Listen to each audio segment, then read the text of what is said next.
शासनाने ज्वारी खरेदीसाठी 30 सप्टेंबरपर्यंत वाढीव मुदत दिली. जिल्हा पणन अधिकाऱ्यांचे लेखी आदेश 24 रोजी बडगाव शेतकरी सहकारी संघाला प्राप्त झाले. त्यामुळे 25 पासून बडगावात शासकीय ज्वारी खरेदी केंद्र सुरू करण्यात आले. चोपडा तालुक्यात नवदुर्गोत्सवानिमित्त रांगोळ्या काढणारे महिलांशी अश्लील आणि अपमानास्पद वर्तन करणाऱ्या पोलीस निरीक्षकांच्या विरोधात गुरुवारी संतप्त महिलांसह नागरिकांनी उपविभागीय पोलीस अधिकारी कार्यालयावर मोर्चा नेऊन ठिय्या आंदोलन केले. संबंधित पोलीस निरीक्षक मधुकर साळवे यांच्यावर तत्काळ कायदेशीर कारवाई करण्याची मागणी यावेळी करण्यात आली. जामनेर शहरात बुधवारी सकल आदिवासी समाज बांधवांनी अनुसूचित जातीतील आरक्षणात इतर समाजांना समाविष्ट करू नये या मागणीसाठी भव्य मोर्चा काढला. महाराणा प्रताप चौकातून सुरू झालेल्या या मोर्चात महिलांचीही मोठी उपस्थिती होती. मोर्चेकऱ्यांच्या हातात तिरंगा आणि विविध घोषणा फलक झळकत होते. चोपडा तालुक्यातील लासूर परिसरात कापूस वेचणी, मक्का कापणी तसेच पावसाळी लाल कांद्यांची लागवड जोरात सुरू आहे. या साऱ्या कामांसाठी मजुरांची तितकीशी उपलब्ध नसल्याने शेतकऱ्यांना मोठी अडचण निर्माण झाली. चाळीसगाव तालुक्यात मारवाडी युवा मंच व सकल मारवाडी समाज यांच्या वतीने मारवाडी प्रीमियर लीग स्पर्धेचे आयोजन करण्यात आले. सिद्धिविनायक ट्रायकर्सने स्पर्धेत विजय मिळवला. चाळीसगाव तालुक्यातील बहाड, गुडे, कोडगाव, खेडगाव, जुवार्डे, नहावे, डोंबळे, बोरखडा, वाडे, टेकवाडे, बांबुरोड इत्यादी परिसरात सलग पडणाऱ्या परतीच्या पावसासह जोरदार वादळी वाऱ्यामुळे शेतकऱ्यांचे मोठे नुकसान झाले. परिवर्तन जळगाव आणि अमळनेर महिला मंच ट्रस्ट यांच्या संयुक्त विद्यमाने 3 दिवसीय नाट्य शिबिर नुकतेच जुना टाउन हॉल येथे पार पडले. शिबिराच्या समारोप प्रसंगी जिपच्या माजी सदस्य जयश्री अनिल पाटील उपस्थित होत्या. अमळनेरने राज्याच्या सांस्कृतिक क्षेत्रात एक वेगळे नाव कमावले असून अनेक प्रतिभावंत या ठिकाणी पाहायला मिळतात. व्याख्यानमालेच्या माध्यमातून विचारांची शिदोरी घराघरात पोहोचत असते. चाळीसगाव कृषी उत्पन्न बाजार समितीला राज्य बाजार समिती सहकारी संघ पुणे यांच्यातर्फे दिला जाणारा वसंतदादा पाटील स्मृती विशेष पुरस्कार प्रदान करण्यात आला. नाशिक विभागातून आदर्श बाजार समिती म्हणून निवड झाल्याचा हा सन्मान आहे. बडगाव तालुक्यातील कोसगाव परिसरात वन्य प्राण्यांच्या उपद्रवाने तसेच धुवाधार पडणाऱ्या पावसामुळे शेतकरी चांगलाच मेटाकुटीला आला. जामनेर तालुक्यातील शेतजमिनीवरील पिकांना गेल्या काही दिवसांपासून सुरू असलेल्या संततधार पावसाने प्रचंड नुकसान झाले. सतत पाणी साचल्याने शेततळे झाले असून सोयाबीन, कापूस, तूर, केळी, भाजीपाला तसेच फळ पिकांची नासधूस झाली. पिकांना दर्जा घटल्यामुळे शेतकऱ्यांना योग्य बाजारभाव मिळेल की नाही अशी भीती वाटत आहे.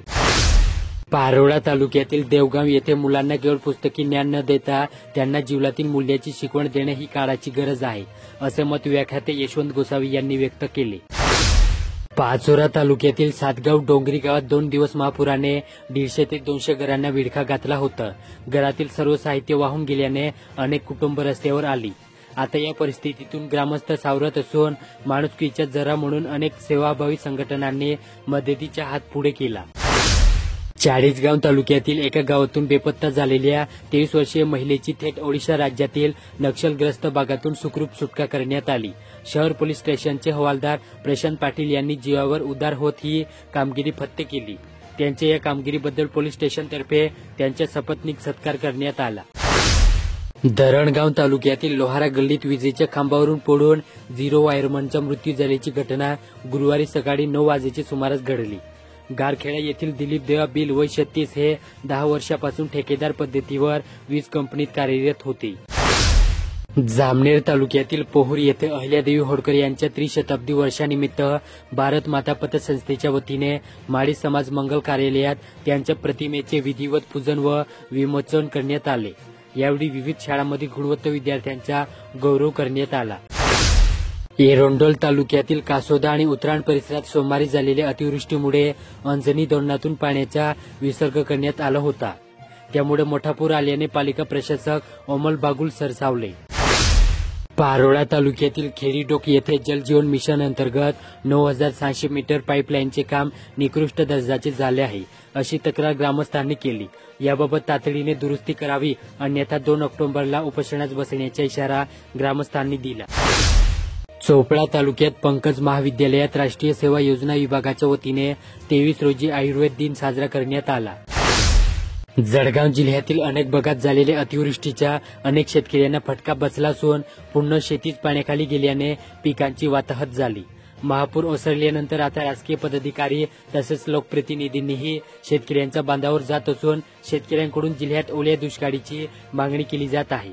शेतातील पिके कोरडीमोड झाल्याने शेतकऱ्यांच्या डोळ्यात अश्रू उभे राहिल्याचे लोकप्रतिनिधींना दिसून आले। चाळीसगाव येथील शेठ ना. ब. वाचनालयाच्या महिला व बाल विभागातर्फे आयोजित उपक्रमांतर्गत गुरुकुल ट्रस्ट संचलित पुष्पा जोशी बाल मंदिरामधील चिमुकली यांनी नुकतीच ग्रंथालयाला आनंददायी भेट दिली। चाळीसगाव तालुक्यातील तळेगाव येथील माध्यमिक विद्यालयात विशाल युवा फाउंडेशन तळेगाव यांच्या वतीने स्पर्धा परीक्षा मार्गदर्शन व गुणगौरव सोहळ्याचे आयोजन करण्यात आले। पारोडा तालुक्यातील मुंदाणे प्र. येथे एका 48 वर्षीय शेतकऱ्यांच्या विहिरीवरील इलेक्ट्रिक मोटर सुरू करताना धक्का लागून मृत्यू झाला। अर्जुन नारायण माळी असे मृत शेतकऱ्यांचे नाव आहे। ही घटना गुरुवारी दुपारी 1:30च्या सुमारास घडली। पाचोरा शहरातील बसस्थानक रोडवर असलेल्या नाल्यावर करण्यात आलेली अतिक्रमणे पालिकेने बुधवारी हटवली। सकाळी 6 वाजता सुरू झालेली ही कारवाई दुपारी संपली। जळगाव जिल्ह्यात 2 दिवसापूर्वी झालेल्या अतिवृष्टीमुळे अनेक ठिकाणी पूरस्थिती निर्माण झाली होती। या पुराने शेतातील पिकांचे हत्याचे नव्हते करून टाकले। काही ठिकाणी शेत जमिनीच वाहून गेल्याची घटना घडली असून उत्पन्न तर सोडाच, परंतु शेतीवर केलेला खर्चही भरून येणार नसल्याने शेतकरी मेटाकुटीला आला। एरंडोल तालुक्यातील फरकांडे परिसरात दिनांक 22 सप्टेंबर रोजी झालेल्या अतिवृष्टीमुळे अंजनी नदीस महापूर येऊन काठावरील शेतकऱ्यांची पिके वाहून गेली होती। नंतर दिनांक 24 सप्टेंबर रोजी फरकांडे व जानफड शिवारातील नुकसानग्रस्त बाधित शेतकऱ्यांच्या शेतावर प्रत्यक्ष जाऊन पंचनामे करण्यास सुरुवात झाली आहे। पारोडा येथील किसान महाविद्यालयात दिनांक 24 सप्टेंबर रोजी राष्ट्रीय स्थापना दिनानिमित्त विविध कार्यक्रमाचे आयोजन करण्यात आले। बडगाव तालुक्यातील आमर्दे येथे कर्मवीर हरिरावजी पाटील किसान शिक्षण संस्थेत हरिरावजी पाटील यांच्या 24व्या पुण्यस्मरण सप्ताहानिमित्त विविध कार्यक्रमांना प्रारंभ झाला। 30 सप्टेंबर पर्यंत हे कार्यक्रम होणार आहेत। चाळीसगाव तालुक्यात डोंगरी तितूर नदीच्या संगमस्थळी दत्तवाडी भागात उभारलेले पोर्टल पुलाचे लोकार्पण गुरुवारी सायंकाळी 6 वाजता जलसंपदा मंत्री गिरीश महाजन यांच्या हस्ते झाले। चाळीसगाव तालुक्यातील खडकी बुद्रुक येथे बप्पूदादा युवा फाउंडेशन तर्फे मोफत नेत्र तपासणी व मोतीबिंदू शस्त्रक्रिया शिबिर आयोजित करण्यात आले होते।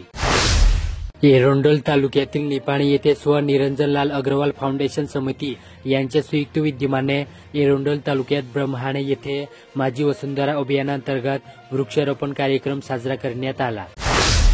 जामनेर तालुक्यातील लोंढरी येथील ग्रामपंचायतीने मुख्यमंत्री ग्राम समृद्ध पंचायत राज अभियानात सहभागी होऊन गावात विविध विकासात्मक कामे व शैक्षणिक सिंचन प्रश्न राबवण्याचा ठराव विशेष ग्रामसभेत मंजूर करण्यात आला।